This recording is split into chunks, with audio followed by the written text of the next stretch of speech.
and gets back on track. Well, former undercover CIA operative turned Republican Congressman Will Hurd of Texas joins us now. He serves on the House Homeland Security Committee. I think, Congressman, you've been called the spy who's infiltrated Congress. So maybe you can try to get some intelligence out for us on what is going to happen today.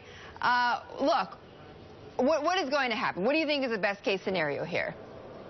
Well, look, the best case snenario is we're going to fund DHS today. The House is going to pass a short-term continuing resolution for 3 weeks. We're going to do that this morning, and I believe the Senate is already working on being able to be prepared to pass that. We're also going to pass a bill to make sure we can go to conference with our Senate colleagues so that we can hammer out a solution to get to the president's desk. Okay, what will you vote for, though, Congressman? Will you vote for a clean bill? Well, I'm going to vote for the 3 week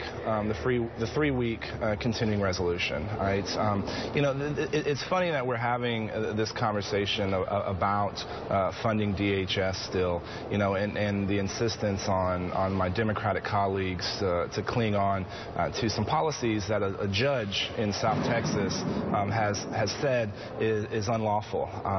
And I think this 3 weeks is going to give us some additional time to see this work through its way in the courts, and we're going to probably see the Fifth Circuit Court of Appeal agree with the judge down in Brownsville. And I think that's going to put pressure on our Democratic colleagues that, keeping supporting the president on some of this executive overreach is a non-starter. I don't know about you, though, Congressman. I've never heard a court act that quickly, though. 3 weeks isn't buying you a whole lot of time to figure out what the courts are going to do.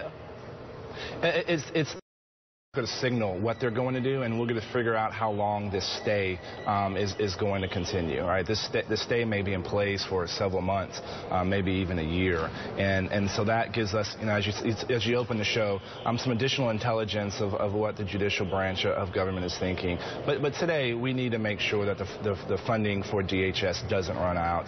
Right, I hope my Democratic colleagues. Okay, I mean, yeah.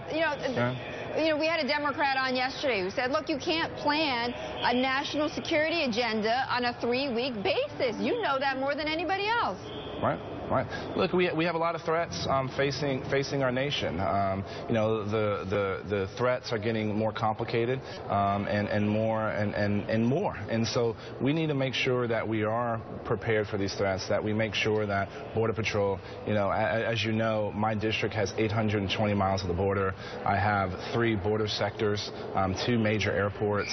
So DHS funding is very important to my district, and that's why I'm going to vote to make sure that we can continue this fight. And I would ask, I would ask my Democratic colleagues the same question you're asking, is that they're holding up the long-term funding of DHS to clinging on to the president's executive action, which a court has already said has been done. This is a time when we've just heard about Jihadi John and his identity. We know about what's gone on in Brooklyn. I mean, are the Republicans going to pay this price for dragging out this fight over the funding?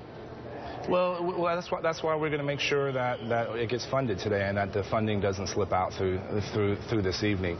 You're right. There's a lot of threats in this world. You look at what ISIS is doing, and the number of foreign fighters that are going into Syria and Iraq are 4 times as what it was in a place like Afghanistan or Iraq, and it's something that we need to make sure that we're doing everything we can to fight them.